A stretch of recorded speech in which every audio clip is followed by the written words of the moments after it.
Welcome to Tech Webcast, Australia's leading technology show.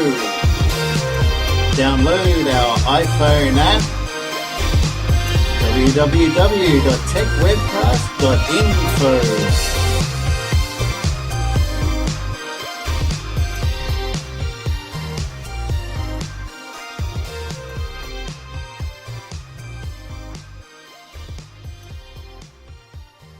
Welcome to episode 122 of the Tech Webcast podcast, recorded on the 16th of April 2011. Today's hosts are Brad, Jason, and Dylan with Lee and Aaron. How's it going, Brad? Hello, Jason. What's going on, mate? What's going on? All right, I told you in the pre-show that I was going to have a bit of news for you. Go ahead. So here's an announcement for you. Tech Webcast is now available on the Tech Podcast Network, Blip TV, iTunes, YouTube, BoxyBox, Popcorn Hour, and the Roku Box. Wow. Just got approved this week. Good stuff, mate. We're going to be everywhere. Congratulations. Good stuff. Can't believe it. Can't not believe it. Great stuff, mate. I am in shock. Yeah. Penetrating millions more households and getting millions more listeners, and maybe one day we'll pass up Leo Laporte. Probably not. Sweet. Probably not. Yeah. So Brad takes on Leo. Well, no. One of those celebrity boxing matches or something. Well, Jason, you do all the hard work made in the video, mate. So all the rewards go to you, mate. Thank you. And no, that's great news. Great news. With all that video, you know, it's just what they need to get onto all these networks. People don't listen to just audio on, BoxyBox, Roku, Popcorn Hour, and stuff. But once you got the video going, they'll watch you everywhere. Hell yeah. All right, so what else has been happening? Any tech news or tech news? I'll let you introduce the other hosts, and then we'll jump into some tech news. All right, cool, mate. Now, we've got Aaron from Oz Tech News. Hello, Aaron. Hello, mate. How's it going? You're back in on the Tech Webcast. Also, Lee from TekLuster.com. What is up, Lee? Not a lot, champ. And how are you enjoying TekLuster, mate? I'm loving it. It's great to be co-hosting with yourself and Bo every week and chatting to the fine people of this tech world about all these new technological gadgets that we get to play with. Good stuff. And also, I actually record episodes on Thursday with Bob in the UK. He wants to come back on, so we're doing episodes each Thursday with Bob. That's good. Awesome. So stay tuned for that. And also, Dylan, what's up, mate? Hey, Brad. How you doing? I'm going well, mate. What's the news with you? Oh, not a whole lot. I do, if anyone out there that listens to this show also follows my content, if you're interested, I have a an iPhone application coming out soon. I can't talk tonight. But I am officially getting an iPhone app. It should be out in the next 3 to 4 weeks. It will be free, and I don't know what I'm going to name it yet. I need suggestions, but I want to come up with a cool name. It's going to have videos from all my YouTube channels. You can easily get to those and view the live stream and the blog from within the app as well. Other than that, I don't know if I've mentioned on this show or not, I got YouTube partner, so there's some news. Yay, good on you. Sweet. Congrats. Trying to focus a lot more on YouTube for now. You could call the app Combs TV or something. Yeah, DCL. DCL. Either The Combs app. Yeah, the Combs. We'll just name it Combs. That's it, just Combs. Keep it short and sweet, simple. Yeah. Exactly. You'll be getting reviews on your app product page saying, this had nothing to do with fixing my hair. I'm sorry, but I had to uninstall it. Yeah. Download Combs now. Disclaimer, may not actually affect your hair in any way. You'll need to put that definitely. It's like when the iPod Shuffle came out and it was shaped like the chewing gum. And they had a disclaimer in there, please don't eat this. No, now I think of it, I might actually use that name because my domain is combs.tv, so why not just, I don't know, maybe it'll be Combs TV, something like that. But anyway, iPhone app will be out. Hopefully it will be universal. If it's not, because I'm not completely sure, then we'll do an iPad app too. Good stuff, We mate. look forward to checking it out. Yeah, same. Can't wait. We'll check it out on the Have a review. I'll do a video review. I'll do video reviews sure. of applications. Good stuff. Yay. Okay, now You Well, can you do the beta for me on them. what's that? What was that? Okay. Anyway, tech news, Jason. What's happening in the news. past week, mate? First off, one's a bit sad to me. I only just found out. Australian internet whiz Daniel Zakoff who has become prized FBI informant in a bid to avoid a 75-year jail sentence in the US, may have brought down the multi-billion-dollar American online poker industry. The FBI announced it had charged 11 people, including the founders of 3 of the largest internet poker companies in the US, with bank fraud, money laundering, and illegal gambling offences. The 3 poker sites, Poker Stars, Full Tilt Poker, and Absolute Poker, have been shut down. It's believed Gold Coast entrepreneur Mr. Zekoff's decision to turn Supergrass and reveal to authorities the secret schemes used by poker companies to illegally launder billions of dollars via phony bank accounts and shell companies helped the FBI and New York prosecutors build their case. These defendants, knowing full well that their business with US customers and US banks was illegal, tried to stack the deck. FBI Assistant Director Janice Frederick, in announcing today's charges, said they lied to the banks about the true nature of their business. Now, that's a shame. I had accounts on Poker Stars and Full Tilt Poker that I used to play occasionally a while back. I was thinking of getting back into that, but it looks like I won't be doing that again. So I'll have to find somewhere else to play. Yep. Who cares? This really only affects, as far as I know, people in the U.S. because the U.S. is one of not that many countries where online gambling is illegal. It doesn't make any sense that I can drive 50 miles west to the casino and blow all my money, but I can't do it online from the comfort of my own home. I don't see why anyone cares about this anyway. Yeah, I think it was because of the money laundering they somehow found out about and shouldn't have been doing, but if they stuck to their poker, we would have been fine. Yeah. It's been 6 years since the original Nintendo Wii was announced at Video Game Expo E3 in 2005. Now, as the gaming community prepares for E3 2011, there's talk that it will get a successor. The Wii 2 has been rumoured for several years, and to be honest, isn't that huge a surprise. However, now Game Informer has actually squeezed some proper details out of a source. So what's different? It will be HD for a start, according to the source. IGN is also claiming it will be significantly more powerful than the PlayStation 3 and will be aimed at recapturing the hardcore gaming market. But the really interesting bit is that Game Informer's source claims Nintendo is trying to embrace the Western gamer and will likely launch a new brand with this console, which, given its indomitable hold over the Asian market, sounds a little risky. Game Informer claims Nintendo is already showing the system to publishers and that the move to HD could be part of an effort to get more multi-platform games such as Portal 2 and Mortal Kombat to the family-friendly system. I'm not sure, but for me, Wii has sort of disappeared off the face of the earth. I don't hear many people talking about it, and definitely not any serious gamers. I think that's I've got the Xbox 360. Yeah, I think that's going off. Wii and all these other motion-controlled consoles like PlayStation Move and Xbox Kinect, we heard so much about them when they were all announced and shortly after they came out. And now the only thing I see about Kinect is Kinect modifications and how you can use it to do cool stuff on the computer. If Nintendo wants to make this a successful console, you want to include motion, fine. You want to do, a better Wii motion control than what we had before. That's great. But I don't think that should be their primary focus. I think it needs to be more like the traditional Xbox 360 or PlayStation 3 type gaming and not motion control, because that's exactly what's going to make it the same thing all over again. It's going to be a ton of hype, and then it's going to die off a month after it comes out. More of the same. Yeah, well, I know when the Wii came out, everyone got it because it was so cheap and it had cool games, and then after a while, everyone got rid of it and got a 360 or something. Yeah, it's like I actually agree with that. And it never gets used. It gets used once every couple months. I sold mine to a friend. What was that, Lee? Yeah, I agree with Dylan. You agree? No, that was me. Yeah. Oh, Aaron, sorry. I agree. I agree with. Sold it. Yeah, I sold my Wii. Yeah, the Wii was really targeted at the casual gaming audience, which was really a good strategy back then. Because Nintendo blew the others out of the water who were just focusing only on the hardcore gaming market. And so at that time, they did really, really well because, like things where you could play a game like with your family and that sort of stuff, it appealed to people back then. So I sort of agree with Dylan that it could very easily become like the next Sega Dreamcast, where it was just a fantastic box but could bomb. But it's possible they could do that if they position it wrong, like Dylan was saying. But on the other hand, I think it'd actually go gangbusters, mainly for the fact that Nintendo has all the best brands. Mario, Zelda, people love it. So to be like, people want to play that in HD. Super Mario Galaxy 2 just sold like ridiculous amounts of units on a crappy console. So if they did a high definition version of Super Mario, man, I'd buy it tomorrow. It'd be fun. It'd be awesome. In terms of the controller, I don't know how they could do it. I mean, it'd probably just be exactly the same thing.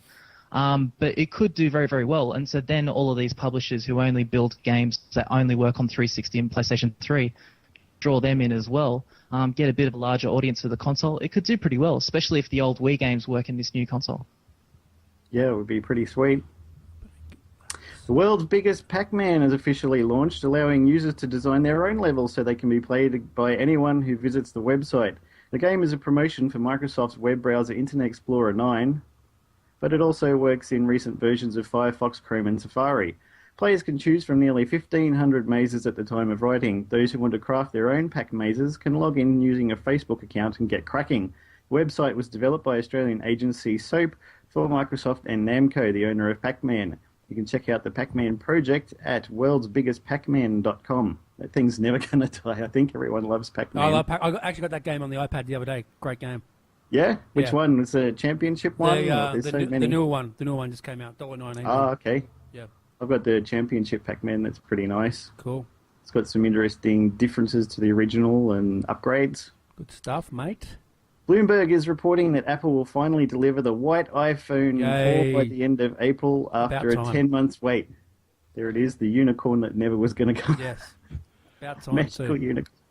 The new version will be available from AT&T and Verizon Wireless by the end of April, said one of the people who asked not to be identified because the plans aren't public. The release was stalled as Apple resolved manufacturing challenges, including paint that peeled under heat, one person said.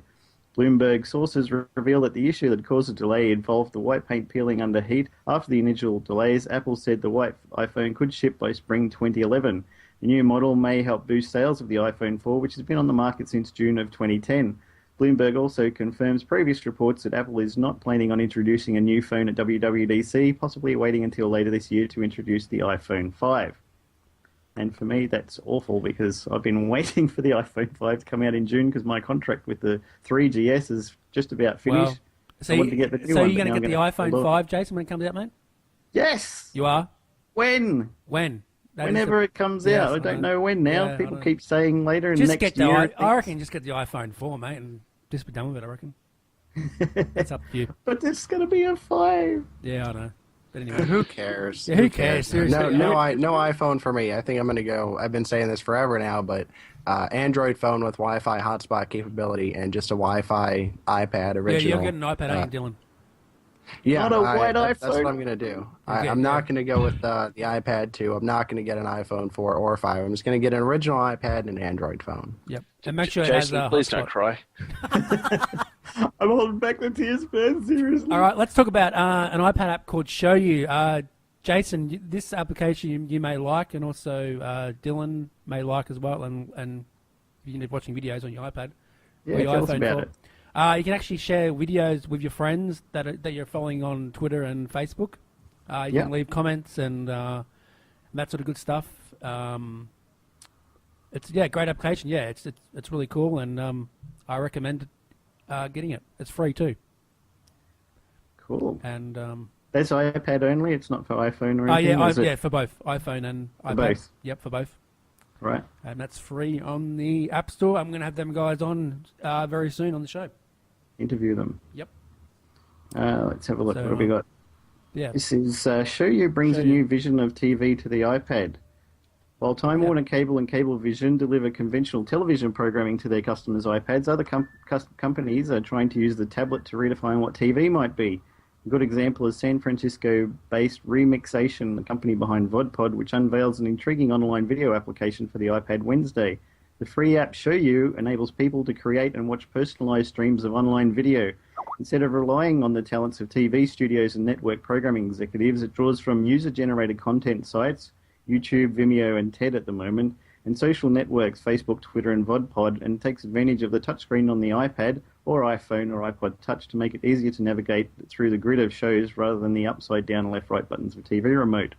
The short-term goal is to be the best app on your phone or your tablet for finding video and sharing it with friends, Chief Executive Mark Hall said.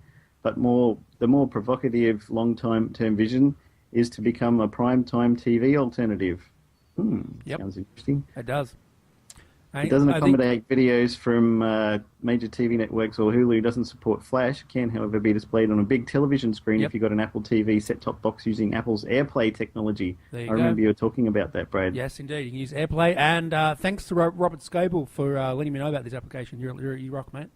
Yeah, he finds out about a lot of the new interesting stuff. He does. He does indeed. He's been to Facebook, and he must have a good job, that guy. Yeah. Yeah. So good on to Robert Scoble. Quick plug to him. I'll have to test that out. Yeah, please do. What else is there? Just in music, I just want to mention something. You guys are probably not really into this band. The Beastie Boys are bringing out a new album very shortly, and also the single is out right now called "Make Some Noise." Check it out. Great song. Awesome noise, isn't it? Yeah, "Make Some Noise." Great song. Dylan, I'm not sure if you're in the Beastie Boys. Were you in the Beastie Boys, mate? I listen to a little bit of everything. Okay. And yeah, check that song out. "Make Some Noise." Great song. I will. Well, every other song you've ever told me to listen to has been good, so I'll have to check it out. And the new album comes out at the end of April, so it's going to be good. Can't wait. Cool. And anything else you want to add? Anything else before we're going to go? Aaron, any news, mate, you want to put in the podcast? Actually, something I just wanted to add quickly. I heard you guys talking last week on the podcast about the Commodore 64. And Dylan, I heard you say that you were wondering whether it could be converted into a Hackintosh. So I decided to check it out, and it turns out you can, quite easily actually. Well, that's really cool. But even though I wasn't here last week, I don't know who that was. But yeah, that's awesome. Yeah, you were here last week. You were here last week. Yeah. Was I? You were talking about it, yes. Yeah, you were here last week. No, last week my internet was out. My internet was out last week. Oh, that's It was a week before. You were talking. You were here last week, not the one before. Yeah, the one before. Yeah, you were here when Harmony was on. Okay. I have no memory. I don't remember topics or shows or He doesn't anything. even plan for the podcast. It must have been me. The one when you were speaking to Hermione. Yeah, that's when he was on that for the one. Yeah, he was. Yeah. Well, anyway, yeah. So the C64, the new one, it's just a normal computer, and it's pretty weak and lame. It's got a Intel Atom CPU in it, so it's about as powerful as a netbook. But they just beef it up with more RAM. It's got like 4 gigs of RAM, and NVIDIA Ion video card.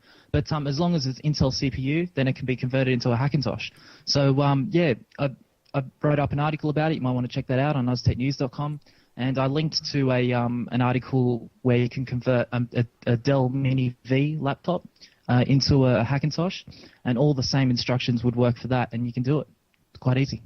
Cool, man. Yeah, keep in mind if you do this to your hardware, you will most likely void your warranties, and you're certainly breaking some terms of service agreements. So don't expect any support for any hardware or software that you use in the process of getting a Hackintosh. I'll just have that in there. And It's don't just come like to if us. you jailbreak your iPhone, your support is gone. Yeah, and don't come to us with the bill because we won't pay it. Yeah, I think the biggest, most popular pages on my own bangrocks.com website are how to convert a Dell 9510 into a Hackintosh and also an Asus laptop. I get a lot of big hits, particularly for the people Dell like their 9150. Hackintoshes.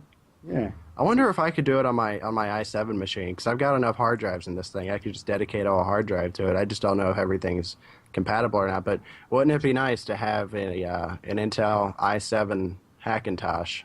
Yeah, we look forward to the how-to video showing us how you did it. Dude, if I can figure out how to do it, I will do it. If everything's compatible, I'll do it. Sweet. Winner. Good stuff. Very fast Macintosh. Yeah. All right. Lee, any news? I found a quick news story here. Sure, That's I'll throw this in. If you haven't got your iPad yet, assuming you live in the U.S. and your local stores around you have been sold out and you didn't want to wait for the really long pre-orders, Best Buy is supposedly going to have stock in on Sunday. Every Best Buy around the country. According to Engadget.com, they claim that each one will have a minimum, quote, a minimum 3 slates each, which in many cases is not going to be enough. But maybe if you get to Best Buy early enough in the morning on Sunday, you can get yourself an iPad 2. Good Get there stuff. Saturday night. Yeah. Camp out there. Camping out again. Crazy. All right, let's have a chat to Lee. Lee, what's been going on with you, mate? Any news on your blog or anything like that? What's been going on with you, mate? Champ, I've not had a chance to scratch myself in the last week, although in saying that, I am looking at getting myself a new mobile phone. Oh, yeah? And there's some pretty crazy mobile phones that have come to the market. I've been looking at a LG Optimus 2X dual core. Good phone. They've actually pulled their fingers at, and they now have a dual core 1 gigahertz mobile phone on the market running Android 2.3, which I'm very heavily looking at. I'll link it on the bottom of this podcast. But yeah, in terms of specs, it's got a NVIDIA Tegra GPU in a phone. Nice. It's That's kind of crazy. Yeah, Like a laptop it's actually got more processing power in terms of graphics and CPU than most netbooks on the market, and it actually leaves the iPad 2 for dead. What's the battery life though? Probably an hour. And that'll run sounds Angry like Birds Sweet. So if you carry a wall socket in your back pocket, probably an awesome thing. That's one thing I'm a little scared at. Is it's great to put all these NVIDIA cards and all these different things, but yeah, I'm still pretty keen to get one simply for the fact that it's got nearly as much processing power as my netbook. What I'm envisioning, Lee, is that it's an excellent excuse to dress up like you're in Ghostbusters. So you can have one of those big packs on your back, and you can walk around with something with the lead coming out of it. That is exactly walk around with some 12-volt cells on my back with an inverter. Yeah, and just chase after people with your Optimus 2X and zap people, and it's like, I'm not chasing ghosts, I'm chasing angry birds, You're going to call. It's so weird to me how the smartphone revolution is going. These phones are getting more powerful, almost at the same rate as PCs. It seems like they're doubling, if not more, in power every year. We've got dual-core phones with a gig plus of RAM and these amazing graphics chips in them. So we're seeing developments in every area of the smartphone except one, the battery. And I don't understand why no one has mentioned, hey, new battery technology or these new long-lasting, better batteries than what we had before. We can only make these phones so much more powerful before we just don't have battery technology to give anyone more than 2 or 3 hours of battery life. It seems to be something that's eluding everyone for now. Or people are in denial about it, and the ones that sell it. Yeah. Yeah, that sounds about right, guys. Toss up between Just waiting. price or Phones good are going to battery. be. Phones are going to get bigger because they're going to put 2 batteries per phone. It's going to be a phone as they get more powerful. They're just going to get bigger. Well, that's an interesting point, Dylan, that you bring up, because it's heavily rumored that the iPhone 5 will have a 4-inch screen. So if Apple make that phone just a fraction bit bigger, it means that they could put just a little bit bigger of a battery in it, and it would get longer battery life as a result. And you'll still get the same probably crappy 5-6 hour battery life once you start running a bunch of apps in the background, and it's stupid. We need better batteries, or people just need to quit being so obsessed with running so many apps at once on your phone. Put it away for a minute. I agree. That's of course coming from a non-smartphone user. All right. Well, anything else you want to add before we go, guys? This has been episode 122. Jason, great news as always, mate. Thank you. And great And videos. they can find me at www.jasonoakley.me and follow me on Twitter, WAULOK Warlock. And also you can follow me on Twitter, Brad Oz, Tech Webcast and TekLuster, and on Facebook, Tech Webcast. Dylan, where can I find you, mate? Dylan Combs TV on Twitter. Combs.tv is the website, and Windows Guru 84 on YouTube. That's where I'm at. And Lee, where can they find you, mate? Mate, you can find me at TekLuster.com. Are you on Twitter? I've tweeted 4 times in the last 2 years, so probably not a good thing. Go follow him. That's funny. And Aaron? I'm at oztechnews.com, oztechnews.com, and also oztechnews on Twitter. Yes, and always. Make sure you follow that dude. He puts out some great news. And Lee, tweet more, mate, can you? I'll try. Yeah. And I thought my tweet count was low, and I've got 5,100. Brad's got, how many tweets are you up to now, Brad? I'm not sure. You got to be in like the top 100 all time. I'm not sure. Gazillion. Probably 2 million. Brad, okay, get this. He never shuts up. That's the problem. I tweet all the time. How the hell does it, someone explains, how the hell does this make sense? I've got 21,000 followers, and I've tweeted 5,100 times. Brad has 828 followers and has tweeted 49,000 times. Wow. That is a lot. Nice job, Brad. Hey, Brad, all you got to do is you need 442 more tweets to hit 50,000. Okay. And I bet that's going to happen by this time next week. I've only got 542 followers, and mine's over 16,000 now. Yeah, follow Warlock. He needs more followers. Follow him. He does a good job on Tech Webcast. I need more followers. Yeah, so did Dylan. Everybody, follow everybody. Yes, indeed. And also, I do want to mention the friendly iPad. I've got an update the other day. Works really well now. It doesn't crash or nothing. So. Oh, and there was an update for iOS too, wasn't there? Yep. Yesterday, the other day. Yep. I haven't installed that yet on mine, so I'll have to try that out. Anything interesting? Not really. Not really. Just stop some crashing or security or something. That sort of thing. Cool. And that's about Well, it. Tech Webcast. Tech Webcast, and stay tuned for. And, We're back on May 31st. April 31st. Yes, we're not here next week because Easter holidays. Yep. And also because we lost the game. Yes, and Aaron, thanks, mate. Come back anytime, Aaron. Of course. And Lee, come back anytime, mate. Mate, I'll be here next week. And you'll be here tomorrow too. You'll be here next week, but none of us will be. Yeah. All right. Good luck with that, buddy. Yeah. And happy Easter, dudes. Yeah, happy Easter, everyone. And Mudkips. Yeah, and Monkids. And Dylan, you lost the game. Hey guys, you're listening to Tech Webcast. This is Cody P. Christian of CPC Studios. Hey, if you're in the need for web design, web development, or multimedia services, please check out www.cpcstudios.com. That's cpcstudios.com. This is Tech Webcast. Computers, Technology, gadgets, And other geeky stuff. it's on iTunes, it's awesome. and it's from the future. Follow us at twitter.com/techwebcast, And on Facebook, and check techwebcast.info for info. Tech Webcast. Turn on, tune in, drop on.